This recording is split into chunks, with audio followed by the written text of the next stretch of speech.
माँ चंद्रघंटा की कथा। माँ दुर्गा जी की तीसरी शक्ति का नाम चंद्रघंटा है।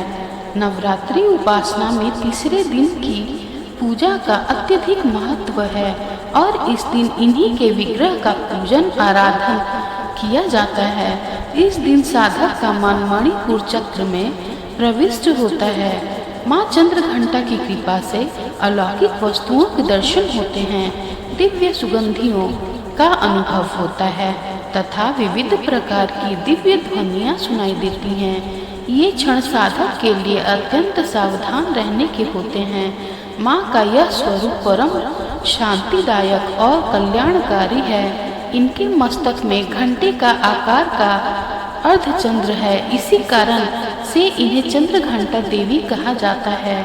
इनके शरीर का रंग स्वर्ण के समान चमकीला है। इनके 10 हाथ हैं। इनके 10 हाथों में खड्ग आदि शस्त्र तथा बाण आदि अस्त्र विभूषित हैं। इनका वाहन सिंह है। इनकी मुद्रा युद्ध के लिए उद्यत रहने की होती है। माँ चंद्रघंटा की कृपा से साधक के समस्त पाप और बाधाएं विनष्ट हो जाती। इनकी आराधना स्वतः फलदायी है।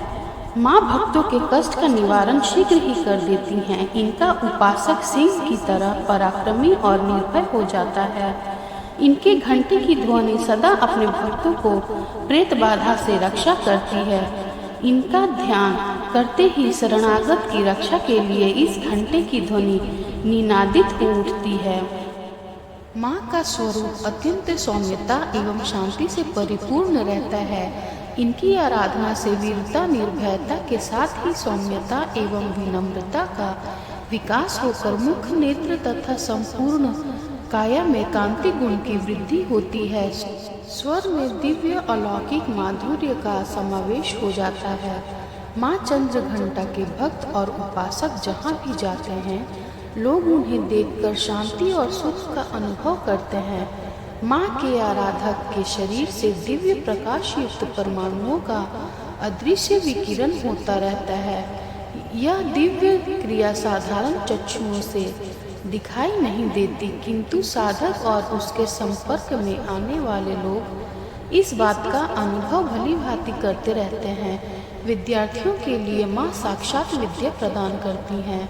वहीं देवी साधक की सभी प्रकार से रक्षा करती हैं। इसलिए हमें चाहिए कि अपने मन वचन कर्म एवं काया को विहित विधि विधान के अनुसार पूर्णतः परिशुद्ध एवं पवित्र करके माँ चंद्रघंटा के शरणागत होकर उनकी उपासना आराधना में तत्पर हों। उनकी उपासना में हम समस्त सांसारिक कष्टों से विमुक्त होकर सहज ही परम पद के अधिकारी बन सकते हैं। हमें निरंतर उनके पवित्र विग्रह को ध्यान में रखते हुए साधना की ओर अग्रसर होने का प्रयत्न करना चाहिए। उनका ध्यान हमारे इहलोक और परलोक दोनों के लिए परम कल्याणकारी और सद्गति देने वाला है। माँ चंद्रघंटा को नारंगी रंग प्रिय है। भक्त को जहाँ तक संभव हो पूजन के समय सूर्य के आभा के समान रंग के वस्त्र धारण करना चाहिए। प्रचलित कथा अनुसार जब देवताओं और असुरों के बीच लंबे समय तक युद्ध चल रहा था, तब असुरों का स्वामी महिषासुर ने देवताओं पर विजय प्राप्त कर इंद्र का सिंहासन छीन लिया और खुद स्वर्ग का स्वामी बन बैठा। इसे देखकर सभी देवतागण काफी दुखी हुए। स्वर्ग से निकाले जाने के बाद सभी देवतागण इस समस्या से निकलने के लिए त्रिदेव ब्रह्मा विष्णु और महेश के पास गए, जहाँ जाकर सभी देवताओं ने असुरों के किए गए अत्याचार और इंद्र चंद्रमा सूर्य वायु और अन्य देवताओं के सभी छीने गए अधिकार के बारे में भगवान को बताया। देवताओं ने भगवान को बताया कि महिषासुर के अत्याचार के कारण स्वर्गलोक तथा पृथ्वी पर अब विचरण करना असंभव हो गया है। तब यह सुनकर ब्रह्मा विष्णु और भगवान शिव शंकर अत्यंत क्रोधित हो गए। उसी समय तीनों भगवान के मुख से एक ऊर्जा उत्पन्न हुई। देवता गणों के शरीर से निकली हुई ऊर्जा भी उस ऊर्जा से जाकर मिल गई। यह ऊर्जा 10 दिशाओं में व्याप्त होने लगी। तभी वहाँ एक कन्या उत्पन्न हुई। तब शंकर भगवान ने देवी को अपना त्रिशूल भेंट किया। भगवान विष्णु ने भी उनको चक्र प्रदान किया। इसी तरह से सभी देवताओं ने माता को अस्त्र शस्त्र देकर सजा दिया। इंद्र ने भी अपना वज्र एवं घंटा माता को भेंट किया। सूर्य ने अपना तेज तलवार और सवारी के लिए शेर प्रदान किया।